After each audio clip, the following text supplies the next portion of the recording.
IPL final ಪಂದ್ಯವನ್ನ ಕ್ರೀಡಾಂಗಣದಲ್ಲಿ ವೀಕ್ಷಿಸುವುದಕ್ಕೆ ಯಾರಿಗೆ ತಾನೇ ಇಷ್ಟ ಇರಲ್ಲ ಹೇಳಿ. ಅದರಲ್ಲೂ ಬೆಂಗಳೂರಿನ ಚಿನ್ನಸ್ವಾಮಿ ಕ್ರೀಡಾಂಗಣದಲ್ಲಿ ಐಪಿಎಲ್ ಫೈನಲ್ ಪಂದ್ಯ ನಡೆಯುತ್ತೆ ಅಂದರೆ ಕ್ರಿಕೆಟ್ ಪ್ರಿಯರಿಗೆ ಅದೊಂದು ರೀತಿ ಹಬ್ಬದೂಟ. ಆದರೆ ಶಾಸಕರ ಟಿಕೆಟ್ ದಾಹಕ್ಕೆ ಫೈನಲ್ ಪಂದ್ಯ ಇದೀಗ ಬೆಂಗಳೂರಿನಿಂದ ಅಹಮದಾಬಾದ್ಗೆ ಶಿಫ್ಟ್ ಆಗಿದೆ. ಅತ್ತ ಫೈನಲ್ ಪಂದ್ಯ ಶಿಫ್ಟ್ ಆಗ್ತಾ ಇದ್ದಂತೆ ಇತ್ತ ವಿಪಕ್ಷಗಳು ಇದು ಸರ್ಕಾರದ ಲಜ್ಜೆಗೆಟ್ಟತನ ಅಂತ ಆಕ್ರೋಶವನ್ನ ಹೊರಹಾಕಿವೆ. ಬೆಂಗಳೂರಿನಿಂದ ಗುಜರಾತ್ಗೆ ಐಪಿಎಲ್ ಮ್ಯಾಚ್ ಶಿಫ್ಟ್. ಕ್ರಿಕೆಟ್ ವಿಚಾರಕ್ಕೆ ಕೈ ಕೇಸರಿ ನಾಯಕರ ಕೆಸರೆರ ಚಾಟ. ಐಪಿಎಲ್ ಕ್ರಿಕೆಟ್ ಫೈನಲ್ ಪಂದ್ಯಾವಳಿಗೆ ಇನ್ನೂ ಕೆಲ ದಿನಗಳಷ್ಟೇ ಬಾಕಿ ಉಳಿದಿದೆ. ಆದರೆ ಕಳೆದ ವರ್ಷದ ಆರ್ಸಿಬಿ ಫೈನಲ್ ಪಂದ್ಯದ ಬಳಿಕ ನಡೆದ ಕಹಿ ನೆನಪು ಮರೆಯುವ ಮುನ್ನವೇ ಮತ್ತೊಂದು ಆಘಾತ ಎದುರಾಗಿದೆ.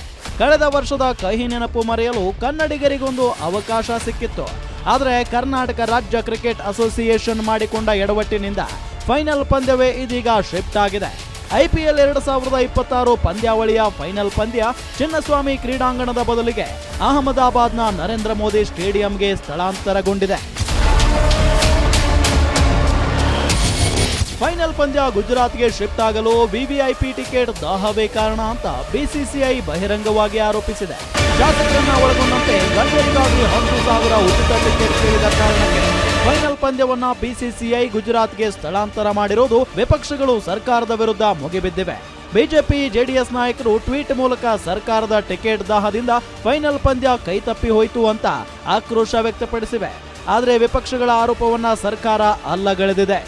It is between BCCI and KCA. ಅವರು ಏನು ಒಪ್ಪಂದಗಳು ಮಾಡ್ಕೊಂಡಿದ್ದಾರೆ ಅದನ್ನು ನಮ್ಗಳಿಗೇನು ಗೊತ್ತಿಲ್ಲ. ಜೊತೆಗೆ RCB ಗೆದ್ದಂಥ ಟೀಮು ಅವರು ಮತ್ತು BCCIನವರು ಐ ಪಿ ಎಲ್ ಆರ್ಗನೈಸರ್ಸು ಏನು ಒಪ್ಪಂದ ಮಾಡ್ಕೊಂಡಿದ್ದಾರೆ ಅಂತ ನಮಗೆ ಗೊತ್ತಿಲ್ಲ. ನಾನು ಇಷ್ಟೇ ಹೇಳ್ಬೋದು, ಟಿಕೆಟ್ಗಳಿನ ಕಾರಣಕ್ಕಾಗಿ ಅವರು ಶಿಫ್ಟ್ ಮಾಡಿದ್ದಾರೆ ಅಂತ ನನಗೆ ಅನಿಸ್ತಾ ಇಲ್ಲ. ನನಗೇನು ಅನ್ನಿಸ್ತಾ ಇದೆ ಅಂತ ಹೇಳಿದರೆ, ನೆನ್ನೆನೂ ಕೂಡ ನಾನು ಹೇಳಿದ್ದೇನೆ, ಕಮರ್ಷಿಯಲ್ ಆ್ಯಂಗಲ್ನಲ್ಲಿ ಅವರು ನೋಡ್ತಾ ಇದ್ದಾರೆ. ವಿವಿಐಪಿ ಟಿಕೆಟ್ ದಾಹದಿಂದಲೇ ಫೈನಲ್ ಪಂದ್ಯ ಗುಜರಾತ್ಗೆ ಶಿಫ್ಟ್ ಆಗಿದೆ ಅನ್ನೋದು ಬಿಸಿಸಿಐ ಆರೋಪ. ಆದರೆ ಬಿಸಿಸಿಐ ಮತ್ತು ವಿಪಕ್ಷಗಳ ಆರೋಪಕ್ಕೆ ಸಚಿವರು ಕೆಂಡವಾಗಿದ್ದಾರೆ. ಐಪಿಎಲ್ ಪಂದ್ಯ ಅಹಮದಾಬಾದ್ಗೆ ಶಿಫ್ಟ್ ಆಗಿರೋದು ಕಮರ್ಷಿಯಲ್ ವಿಚಾರದಿಂದ. ಶಾಸಕರಿಗೆ 3 ಟಿಕೆಟ್ ಕೊಟ್ಟ ತಕ್ಷಣ ಫೈನಲ್ ಪಂದ್ಯ ಯಾಕೆ ಶಿಫ್ಟ್ ಆಗಬೇಕು? ಬಿಸಿಸಿಐ ಆರೋಪ ಬೋಗಸ್ ಅಂತ ಡಿಸಿಎಂ ಡಿಕೆಶಿ ಕಿಡಿಕಾರಿದ್ರೆ, ಸಚಿವ ಪ್ರಿಯಾಂಕ್ ಖರ್ಗೆ ಮಾತ್ರ ಅಮಿತ್ ಶಾ ಏನು ಹಣ ಕೊಟ್ಟು ಟಿಕೆಟ್ ಖರೀದಿ ಮಾಡ್ತಾರಾ ಅಂತ ಟಾಂಗ್ ಕೊಟ್ಟಿದ್ದಾರೆ. ನಾವೆಲ್ಲ ಬೋಗಸ್ಸು. ಸೌಖ್ಯ is not giving proper information. ಏನು ಬೇಡಿಕೆ ಇತ್ತು? 2 ಟಿಕೆಟ್ ಕೊಡ್ತಿದ್ರು MLAಗಳಿಗೆ. ಇನ್ನು 300 ಜನ MLAಗಳವ್ರೆ. 100 ಟಿಕೆಟ್ ಜಾಸ್ತಿ. ಏನು 100 ಟಿಕೆಟ್ ಕೊಟ್ಬಿಟ್ರೆ ಏನು ದೊಡ್ಡದ? ಈಗ ಆಯ್ತಾ, ಟೀಕೆ ಮಾಡ್ತಾರಲ್ಲ ದಳದವರು, BJP ಅವರು ಸರೆಂಡರ್ ಮಾಡಿಬಿಡ್ಲಿ. ನಮ್ಮ MLAಗಳು ಅವ್ರಿಗೆ ಅಂತ ಒಂದು ಸ್ಥಾನ, ಗೌರವ ಎಲ್ಲ ಇದೆ. ಏನಪ್ಪ ಅಂತಂದರೆ ಅವರು BJP ನಾಯಕತ್ವದಲ್ಲಿ ಅದನ್ನು ನಡೀತಾ ಇದೆ. ಅಹಮದಾಬಾದು ಮತ್ತು ICC ಅವರು ದೊಡ್ಡ ಸ್ಟೇಡಿಯಂ ತೊಗೊಂಡೋಗ್ಬೇಕು, 1 ಲಕ್ಷ ಸ್ಟೇಡಿಯಂಗೆ ನಮ್ಮ ಫೈನಲ್ಗೆ ಜಾಸ್ತಿ ಅವ್ರಿಗೆ ದುಡ್ಡು ಆಗ್ತದೆ ಅಂತೇಳಿ, ಅವ್ರ ಹೋಟ್ಲಿಗೂ ಬಿಸ್ನೆಸ್ ಅನುಕೂಲ ಆಗ್ತದೆ, ಅವ್ರ ರಾಜ್ಯಕ್ಕೆ ಅನುಕೂಲ ಆಗ್ತದೆ ಅಂತ ಅಂದ್ಬಿಟ್ಟು ಅವರು ಶಿಫ್ಟ್ ಮಾಡ್ಕೊಂಡಿದ್ದಾರೆ. ನೋಡಿ, ಈಗ ಅಮಿತ್ ಶಾ ಅವರು ಮ್ಯಾಚ್ ನೋಡಕ್ ಹೋಗ್ತಾರಲ್ಲ, ದುಡ್ಡು ಕೊಟ್ಟು ಹೋಗ್ತಾರ, ಪುಕ್ಸಟ್ಟೆ ಹೋಗ್ತಾರ? ಅವರಿಗೆ ಆಹ್ವಾನ ಮಾಡಿರ್ತಾರಲ್ಲ. ಈಗ ಇದು ಶಾಸಕರು ಕೇಳಿದ್ದಾರೆ, ಏನು MP ಗಳು ಕೇಳಿದ್ದಾರೆ ಅಂತ ಎಲ್ಲ ಇಲ್ಲ. ಇದು ಯಾರು ಫಸ್ಟ್ ಪ್ರಸ್ತಾಪ ಯಾರು ಮಾಡಿದ್ದು? ಇಲ್ಲಿ ನಮ್ಮ ರಾಜ್ಯದಲ್ಲಿ ಸದನದಲ್ಲಿ ಯಾರು ಪ್ರಸ್ತಾಪ ಮಾಡಿದ್ದು?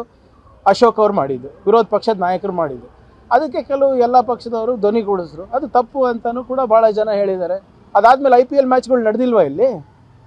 ಈಗ ಮೊನ್ನೆ ಎಲ್ಲ ಈ ನಿಮ್ಮ ಪ್ಲೇ ಆಫ್ಸ್ ಎಲ್ಲ ನಡೆದಿದೆ ಅಲ್ಲ, ಇಲ್ಲ ನನ್ನ ಪ್ರಕಾರ ಒಂದು 6-7 ಮ್ಯಾಚ್ ನಡೆದಿದೆ ಈಗಾಗಲೇ IPLದು. ಅವೆಲ್ಲ ಹೇಗೆ ನಡೀತು ನೋಡಿ. ಭಾಳ ಸ್ಪಷ್ಟವಾಗಿ ಏನು ಗುಜರಾತಿಗೆ ಕರ್ಕೊಂಡು ಹೋಗಿರೋದು ಲಾಭಕ್ಕೋಸ್ಕರ ಅಷ್ಟೇ. ಇಲ್ಲೇನು ಭದ್ರತೆದು ಸಮಸ್ಯೆ ಇಲ್ಲ.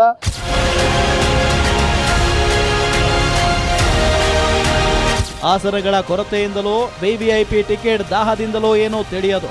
ಆದರೆ IPL ಫೈನಲ್ ಪಂದ್ಯ ಅಹಮದಾಬಾದ್ಗೆ ಶಿಫ್ಟ್ ಆಗಿರೋದಂತೂ ಕನ್ನಡಿಗರಿಗೆ ಆದ ಅನ್ಯಾಯ. ವೀರೇಶ್ ದಾನಿ, political bureau, guarantee news, Bengaluru.